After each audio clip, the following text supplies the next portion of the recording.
A nossa mensagem de hoje é do Livro dos Espíritos, no capítulo 6 da vida espírita. A gente vai falar dos espíritos errantes. Se alguém já ouviu falar, né? As pessoas, às vezes, questionam, para onde vão as pessoas que desencarnam? E também qual é a sua trajetória no mundo espiritual? Desencarnou, o que acontece? Vai ficar vagando, ficar no espaço, Então nós verificamos que eles se tornam, após o desencarne, espíritos errantes, Ou seja, eles permanecem num estado de erraticidade, que segundo Kardec, é um estado do espírito errante. Isto não quer dizer, ele não está encarnado. Entretanto, isso não quer dizer que é um sinal de inferioridade. Não porque ele é um espírito errante, porque ele errou, não sei o quê, ele é um espírito inferior. Nem sempre é isso aí. É nesse estado, de espírito errante, nessa situação de erraticidade, que o corpo reconhece, as suas encarnações, anteriores e os erros, que o afastaram da perfeição e da felicidade infinita, escolhendo assim novas provas, para avançar mais depressa na sua evolução. Nas obras de Chico Xavier, assim como é no mundo corpóreo, a erraticidade está carregada de espíritos, que se agrupam com simpatia, e vibrações em comum e formam assim centros de convivência, como as pessoas às vezes também, Nós aqui nesse mundo, às vezes nós se agrupamos, para discutir determinado objetivo, determinado assunto. Esses centros, de convivência, eles são chamados de colônias espirituais. Ao contrário, assim, de que alguns pensam que os espíritos ficam vagando no tempo e no espaço, mas eles se reúnem, em espaço coletivo, assim de interagir. Procuram se encontrar com espíritos da mesma sintonia para se interagir e tentar melhorar. Esse tempo, como nós vimos, na erraticidade, ele pode ser um tempo relativo. Pode ser de dias, semana, meses, ano, séculos até. Para isso, eles procuram meios de se elevarem, para atingirem a perfeição. E o meio que eles podem procurar para atingir essa perfeição é a reencarnação. Como é que ele faz para se planejar? Tem que ter um planejamento para reencarnar. Não é assim, eu vou reencarnar. Não, tem que ter um planejamento. Por isso que às vezes eles demoram uma semana, um ano, séculos aí para reencarnar. Por quê? Não estão preparados ainda. Então, de acordo com a doutrina espírita, ele pode ser concebido pelo próprio espírito, que deseja reencarnar. Ou por espírito mais esclarecido, designado para essa tarefa. Às vezes ele não consegue se decidir, então Deus lhe envia um espírito mais esclarecido para que possa ajudá-lo nessa missão. Na primeira situação, o espírito escolhe o gênero de provas, porque há de passar. É isso que consiste o livre-arbítrio. Ele tem esse livre-arbítrio para escolher as provas que ele quer passar. Na outra situação, Deus lhe supre a inexperiência, traçando-lhe o caminho que deve seguir. Como fazemos com as criancinhas, As crianças, nós encaminhamos como que você vai fazer, como que você vai educar, como os passos que ela vai dar. Então, como nós fazemos com as crianças, com nossas crianças, Deus também pela inexperiência dele, encaminha ele desde o início. Na questão do 258 do Livro dos Espíritos, Kardec pergunta, né? Quando na erraticidade, antes de começar nova existência corporal, tem o espírito consciência e previsão do que lhe sucederá no curso da vida terrena? Se ele tem uma previsão do que vai acontecer, ele próprio escolhe, né, o gênero de provas, porque há de passar. É nisso que consiste o seu livre-arbítrio, né? Então, quando ele está planejando para reencarnar, ele já escolhe as provas que ele tem que passar. Dizem aí que também que todos os espíritos, né, na erraticidade, eles se aplicam, né, a pesquisar, a estudar, a fim de fazer a sua escolha, como nós fazemos na vida corporal. Às vezes nós não nos programamos para realizar algum trabalho ou com algum objetivo, conquistar alguma coisa. Então nós temos que programar antes para que tudo dê certo, considerar os prós e os contras, né? Se a gente vai conseguir ter sucesso ou não. Isso aí eles também fazem para que possa ter êxito na sua missão. Na questão 330, sabem os espíritos em que época reencarnarão? Eles apenas pressentem. Sabem que tem que reencarnar. Eles sabem que precisam reencarnar. Como sabeis que tinham que morrer um dia, mas não sabem quando isso vai acontecer. Nós sabemos que vamos morrer, mas não sabemos quando vai acontecer. Eles sabem, precisam reencarnar para poder melhorar a sua situação, mas não sabem quando isso vai acontecer. Então a reencarnação é uma necessidade da vida espírita, como a morte é para a vida corporal. Todos os espíritos se preocupam com a reencarnação? Muitos nem pensam e nem sequer compreendem. Depende do estado, né, do espírito, se ele é mais ou menos adiantado, né? A incerteza do futuro que os aguarda constitui aí uma punição. Essa incerteza do que vem, que as provas que ele vai passar, para ele é uma punição, é um sofrimento. Ele pode apressar ou retardar seu processo de reencarnação? Pode, né? Pode apressar se for atraído por um desejo ardente. Como também pode distanciar isso aí, esse processo, né? Porque nessa escala espírita, nós temos aí espíritos que são covardes, indiferentes, né? Nenhum, porém, assim procede impunemente, né? Visto que sofre por isso, como quem recusa o remédio capaz de curá-lo. Às vezes eles recusam, têm medo. Então isso vai depender deles, que se apressar o seu desenvolvimento ou se distanciar. Se nós considerássemos bastante feliz numa condição mediana entre os espíritos errantes e, consequentemente, não ambicionasse elevar-se, poderia um espírito indefinidamente prolongar o seu estado? Quer dizer, ele poderia, não, eu não quero reencarnar, vou prolongar esse estado aqui, indefinidamente. Indefinidamente não, né? Um dia, mais dia, menos dia, né? O espírito vai sentir a necessidade de progredir. Todos têm que se elevar. Esse é o destino de todos. Não fica nenhum para trás. Pode demorar aí muito tempo, séculos aí, mas um dia ele vai acender a luzinha, né?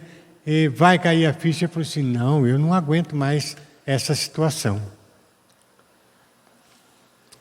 Na questão 335, cabe ao espírito a escolha do corpo em que encarne, ou somente a do gênero de vida que lhe cabe à prova.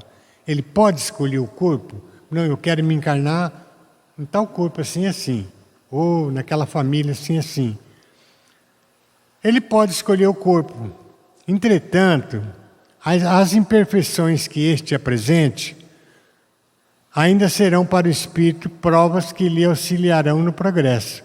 Nem sempre lhe é permitido a escolha de seu invólucro corpóreo, mas simplesmente a faculdade de pedir que isso seja permitido. Nem sempre, dependendo da sua evolução. Se ele recusar na última hora tomar o corpo escolhido por ele, sofreria muito mais do que aquele que não tentasse prova alguma. Às vezes, na última hora, eu disse, não, eu não quero reencarnar nesse corpo. Eu acho que ele está cometendo um grande erro, porque ele vai sofrer muito mais devido a essa recusa. Continuando na questão 337, pode a união do espírito a determinado corpo ser imposto por Deus? Um espírito pode reencarnar imposto por Deus? Sim, quando o espírito não está apto a proceder a uma escolha. Às vezes ele não tem condição de escolher o corpo que ele quer ir. Então, Deus providencia para que isso seja feito. Por expressão, pode o espírito ser constrangido e ocupar o corpo de uma criança que tenha se tornado um instrumento de castigo. Às vezes ele pode, Deus pode impor a ele assumir o corpo de uma criança, né, que tenha problemas, né, como se fosse um castigo. Na questão 339, no momento de encarnar, o espírito sofre perturbação semelhante ao que experimenta ao desencarnar. Então, no momento de encarnar, o espírito sofre perturbação semelhante ao que experimenta ao desencarnar. Vamos dizer assim, um mistério, né? Uma coisa assim que ele não sabe o que vai acontecer. Então, há uma ansiedade muito grande, há uma perturbação, né? Muito maior. Então, há uma perturbação muito maior e, sobretudo, mais longa. Pela morte, o espírito sai da escravidão e, pelo nascimento, ele entra nela. Quando nós desencarnamos, nós retornamos à pátria espiritual, nós adquirimos a nossa liberdade. E quando nós reencarnamos, nós voltamos à escravidão, ao sofrimento. Por isso que nós estamos aqui num planeta de provas e expiações. E é solene para o espírito, no instante da reencarnação, pratica ele esse ato considerando grande e importante. Isso é a mesma coisa de um viajante, né, quando vai embarcar, né, para uma travessia perigosa e não sabe o que vai encontrar, né? Se encontrará a morte nas ondas, o que decide confrontar. Quer dizer, é uma ansiedade muito grande e a pessoa fica ansiosa por isso, né? O que vai encontrar do outro lado. Na incerteza, né, que se vê quanto à eventualidade do seu triunfo nas provas que vai suportar na vida, tem o espírito uma certa ansiedade antes de sua encarnação? A resposta, né? De ansiedade muito grande, pois que as provas de sua existência retardarão ou farão avançar conforme as que suporte. Então é uma ansiedade muito grande, né? Ele está se jogando numa coisa desconhecida, não sabe o que vai acontecer, né?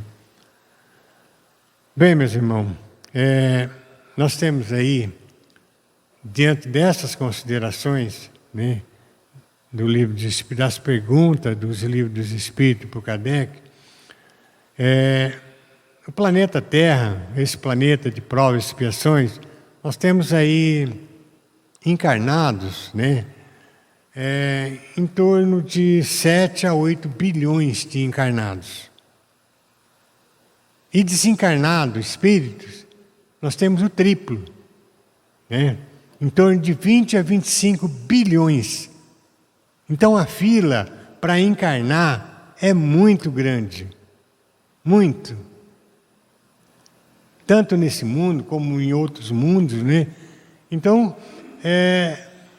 eu acho que estar aqui nesse planeta, apesar que é um planeta difícil, de provas, expiações, né? Que a gente às vezes sofre, é uma dádiva divina que nos dá, que Deus nos dá esta oportunidade de nós corrigirmos o nosso erro, né? Nós podemos fazer a nossa reforma íntima, né? De nos tornarmos pessoas melhores para nós mesmos e para o nosso próximo. Então nós devemos agradecer todos os dias por estarmos aqui, porque é uma oportunidade que Deus está dando para nós. Puxa vida, de 20 a 25 bilhões precisam reencarnar. Já pensou? A fila é enorme. É a mesma coisa que tomar uma vacina. Nós precisamos tomar a vacina ali. Qual é a fila? Está dobrando a esquina. Não tem. Todo mundo quer tomar. É a mesma coisa. Então, para reencarnar, a fila é muito grande, né? Pois, apesar de termos muito caminhado, e já estarmos elevados, né? Que nós já subimos alguns degraus por estarmos aqui. Nós já tivemos, talvez, em mundos inferiores, né? Já progredimos alguma coisa. Estamos passando aí para um planeta de provas e de regeneração. Então, estamos melhorando a cada dia que passa. Mas ainda falta muito para não necessitarmos mais da reencarnação. Por mais que a gente tente, nós temos que chegar lá, não precisar mais de reencarnarmos e sermos espíritos de luz, espíritos puros.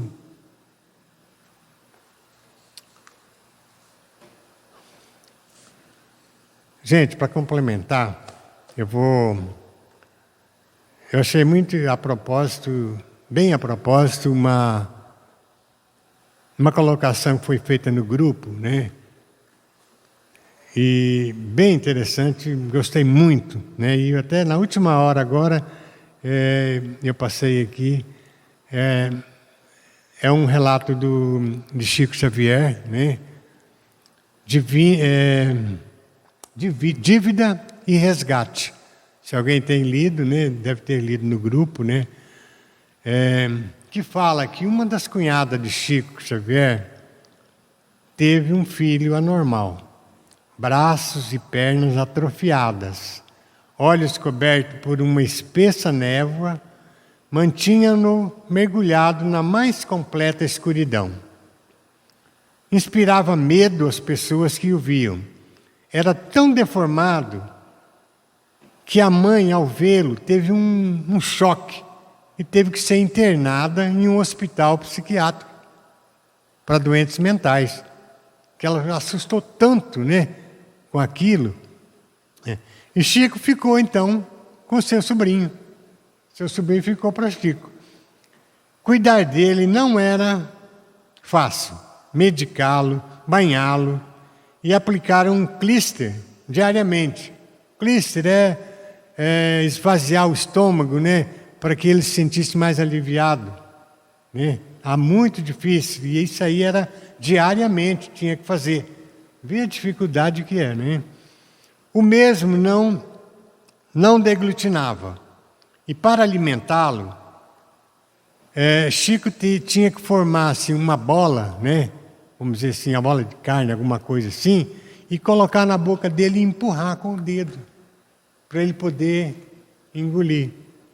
Isto foi durante 12 anos. 12 anos, aproximadamente. Quando ele piorava, Chico rezava muito. para que ele não desencarnasse, porque ele já amava muito aquela criança e considerava ele como um filho, né?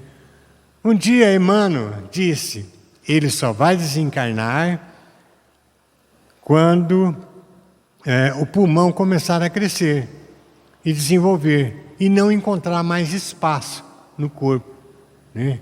Aí então qualquer resfriado poderá transformar numa pneumonia e ele partirá. Quando assim próximo dos 12 anos, ele foi acolhido por uma gripe e começou a definhar, começou a cair o seu desenvolvimento. Na hora do seu desencarne, seus olhos voltaram a enxergar. Ele olhou para Chico, procurou traduzir sua gratidão naquele olhar. Você vê, ele procurou então transmitir toda a gratidão pelo que Chico tinha feito por ele nesses 12 anos. Emmanuel explicou: graças a Deus, é a primeira vez, depois de 150 anos, que seus olhos se voltam para a luz. As suas dívidas do passado foram liquidadas. Louvado seja Deus. Você vê, quando a gente fala de reencarnação, né? Por que nós reencarnamos, né? Muitas vezes as pessoas não entendem, às vezes pensam assim: por que uma pessoa sofre tanto, uma pessoa tetraplégico, paraplégico, né? Por que tanto sofrimento? São dívidas de reencarnações anteriores, vêm de séculos, de muito tempo. Então, por isso que nós estamos aqui, a cada dia que passa, cada reencarnação, nós andamos um pouquinho, até chegarmos à situação de que nós não precisamos mais reencarnar. Gente, obrigado a todos, tá? Eu espero ter contribuído um pouco com o nosso esclarecimento.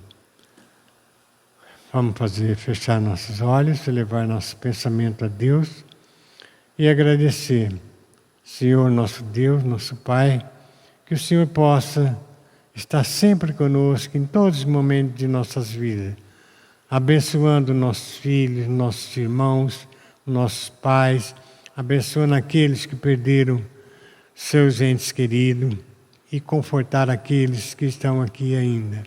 Abençoe, Senhor, a todos que estão aqui, para que retornem aos seus lares em paz e tranquilidade.